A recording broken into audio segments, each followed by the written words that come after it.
Bonjour tout le monde, donc aujourd'hui nous allons parler un petit peu de... Alors la série s'appelle And Just Like That. Donc moi je m'appelle le Cyborgien et si je fais ces vidéos c'est pour partager ma passion. Donc And Just Like That, en quelques mots, ce n'est ni plus ni moins que la suite d'une autre série culte, j'en parlais dans une précédente vidéo, soit saison 1, donc là on fait une vidéo sur saison 2, de Sex and the City. Alors, pour situer les faits, parce que je suppose que la nouvelle génération là, Sex and the City, ça ne dit pas grand chose. Alors, Sex and the City, c'est une série du câble de HBO qui racontait les aventures de 4 femmes qui avaient dans les 30-40 ans, qui vivaient à New York et qui vivaient des aventures un petit peu, alors, sentimentales, érotiques, voire osons dire sexuelles. Cette bande de 4 femmes-là représentait un petit peu 4 caricatures, je dirais, 4 stéréotypes féminins de l'époque. Il y avait celle qui croyait au conte de fées, Charlotte. Il y avait la femme indépendante, la femme 200% businesswoman, donc Miranda.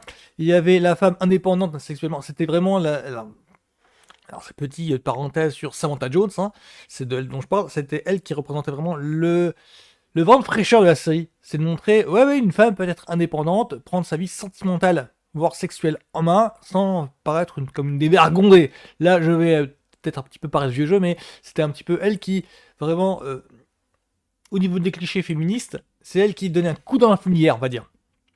C'est elle qui faisait le charme de cette série-là. Après vient donc le personnage principal, Carrie Bradshaw, interprété par Sarah Jessica Parker. Alors, personnage intéressant parce que, de base, Sex and the City n'est ni plus ni moins inspiré, adapte en fait les écrits d'une journaliste qui s'appelle Carrie Bradshaw. C'est qu'en grosso modo, la série n'est ni plus ni moins que l'adaptation des chroniques de la vraie journaliste Carrie Bradshaw qui existe vraiment en fait. Donc, Sex and the City, ça a fait les beaux jours de HBO pendant 5... oh, peut-être plus. Cette saison, voire plus peut-être. Il y a peut-être une 8e. Là, j'avoue que je m'y perds. C'est tellement ancien dans ma mémoire. Et ça a tellement bien marché qu'il y a eu plusieurs films. Il y a eu 2 pour être exact.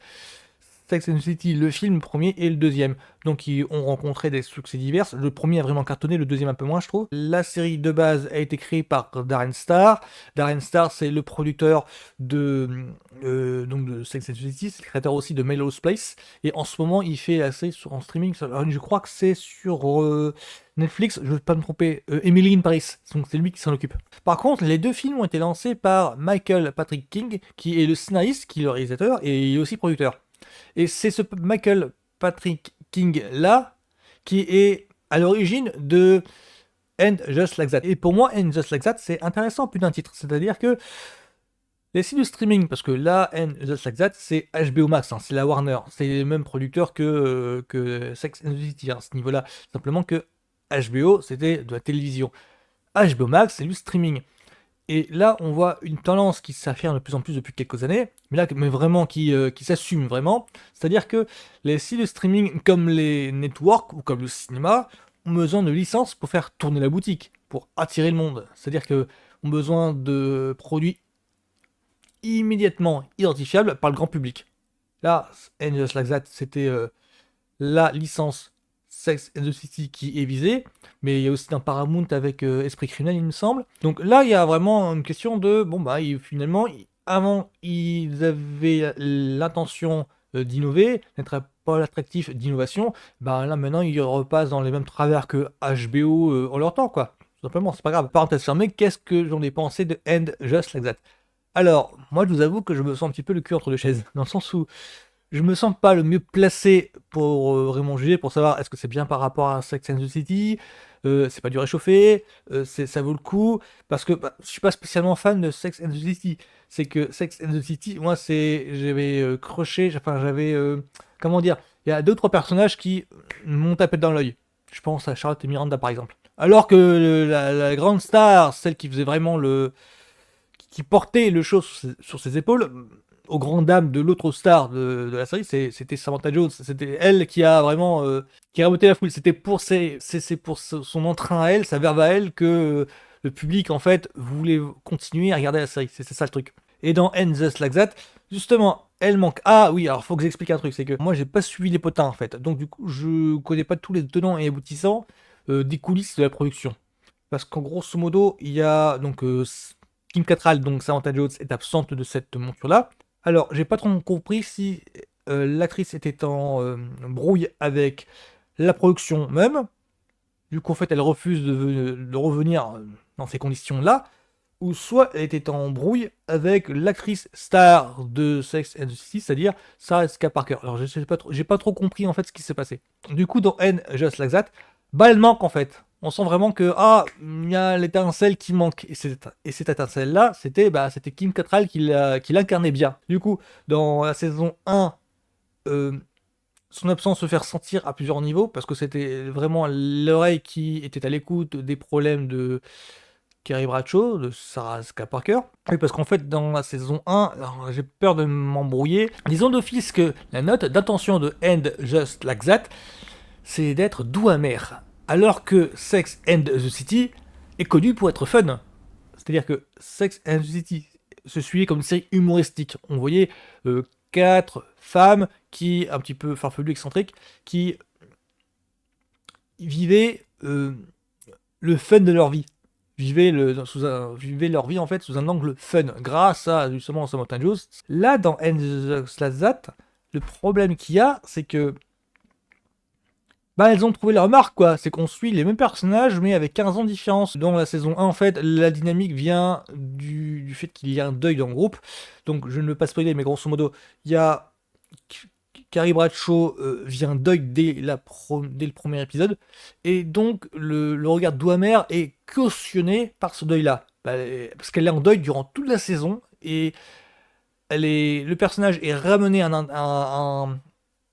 un état antérieur à Sex and the City, parce que simplement la storyline, le fil rouge qui sous-tendait toute la série, c'était est-ce que Carrie Bradshaw va trouver quelqu'un qui répond à ses besoins, qui répond à son idéal. Et là, dans And Just Like That, la personne en question disparaît, donc elle se retrouve dans un état intérieur, c'est-à-dire qu'elle se retrouve célibataire et à devoir revenir dans une sorte de, pas de marché, mais une sorte de... Elle doit refaire en fait le même rituel, tout... Il y a cette question du... Est-ce que je repars chercher un mec, ou est-ce qu'au contraire, je suis pas mieux toute seule? C'est un petit peu ça qui la chamboule, et c'est un petit peu ça qui donne un petit côté doux amer. Parce que là, elle se retrouve, elle a plus de 40 ans, ouais, elle est bientôt dans les 50 ans, elle se retrouve à devoir fréquenter des lieux où elle est totalement dépassée. Parce que ce qui faisait celle de Sex and the City, c'était que c'était les 4 femmes qui apportaient le fun à une situation. Un petit peu guindée pour l'époque. Et là, dans End Just Like That, c'est simplement que en fait, le côté excentrique, le côté fantasy et tout, c'est couleur locale. Simplement, avant, il n'y avait pas tout le côté LGBT, il n'y avait pas la question de wokisme. Et tout ça est bien abordé, mais frontalement, dans cette série-là. Dans la saison 1, elles se retrouvent donc totalement dépassées par l'événement. Elles se sont embourgeoisées, on va dire. Elles ont trouvé leur place dans la saison 1, chacune. Là, dans la 2, ils veulent assumer le côté... Carrie Bradshaw veut revenir à son état antérieur de Sex and the City. Vraiment, c'est qu'ils veulent revenir à cet état-là. Mais manque de bol, elles ont trop changé. Ce qui apporte un petit côté cul entre deux chaises. Il y a, comment dire, une espèce d'envie de revenir à Sex and the City. Et ça, j'adore, c'est qu'il y a un personnage, on sent l'envie des producteurs de vouloir ramener un personnage à la Samantha Jones. C'est-à-dire qu'ils ne peuvent pas avoir Kim Cattrall pour toute une saison entière au moins, et donc du coup ils se retrouvent obligés de... on va engager, il y a une autre actrice qu'on va engager, et du coup son personnage sera écrit à la manière de Samantha Jones. En considérant le fait qu'elle ne peut pas avoir les 25-30 ans comme Kim Cattrall à l'époque. Quoique Kim Cattrall avait quel âge à l'époque? Il me semble que c'était la plus âgée. And Just Like That, c'est pas mauvais, mais disons que ça sent un petit peu... pas le réchauffer non plus, mais... Ils ont du mal à vouloir faire revenir la saveur d'antan. La saveur d'antan, ça correspondait à tout un contexte qui n'est plus valable. La société a tellement évolué maintenant qu'on ne peut plus faire les choses comme avant. Et là, avec And Just Like That, il y a trop de choses qui se sont passées. Il y a trop de chakras qui se sont ouverts, on va dire, pour que vraiment on puisse revenir au délire d'antan. Mais là, on retrouve c'est la même thématique que l'on retrouve dans toute l'industrie en général. Là, maintenant, on peut pas revenir à un état antérieur à une certaine époque. Il y a trop de choses qui se sont passées. Les personnages ont trop évolué.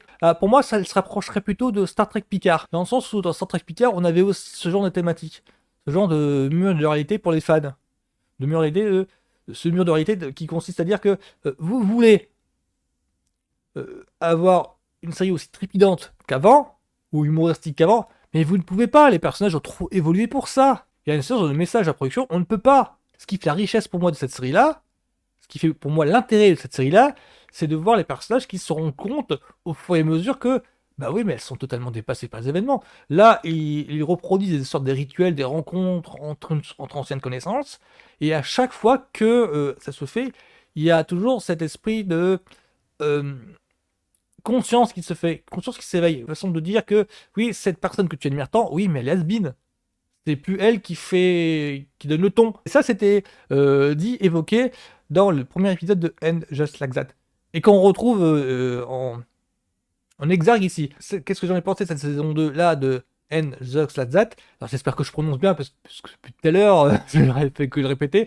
Bah, c'est bancal quoi, c'est bancal. Mais c'est pas pour autant mauvais. C'est le truc. C'est simplement que là, je fais plus partie du public, du public cible. Je me rends compte, en fait, au fur et à mesure du temps, que ah ouais, bah, c'est pas fait pour moi. En gros, c'est que à la limite, je peux savourer ça en tant que moquerie, mais je sens que les mecs sont sérieux. Je sens que les mecs, ils sont sérieux, ils sont sincères. Donc j'ai du mal à regarder la série. Je me sens un petit peu je veux me moquer, mais je sais que c'est pas bien parce que c'est bien fait. En termes dramatiques, c'est bien fait. Oui, il y a le minimum syndical qui est fait. Je sais qu'il y a Cynthia Nixon qui est réalisatrice dedans maintenant. Cynthia Nixon, celle qui fait Miranda, et j'ai vu plusieurs fois son nom au générique. Donc je sens que ça veut bien faire. C'est ça le truc. Donc je sens que cette série n'est pas faite pour moi, tout simplement. Donc pour moi, je trouve ça bancal. Mais après, ça a à voir avec quelqu'un qui est fan de la série. Est-ce qu'il retrouve ses personnages? Est-ce qu'il est intéressé par ce que lui propose la série? Il faudrait demander à un fan, vraiment. Parce que là, objectivement, je dis que c'est juste bancal. C'est pas mauvais, c'est juste bancal. C'est simplement que la série n'est pas faite pour moi, tout simplement. Donc, mais c'est pas un mal, ça peut arriver à tout le monde, quoi. Ça peut arriver à toutes les fictions. Toutes les séries ne sont pas faites pour tout le monde. Donc voilà, j'en ai fini avec End Just Like That, saison 2. Donc bonne journée à tout le monde, à plus.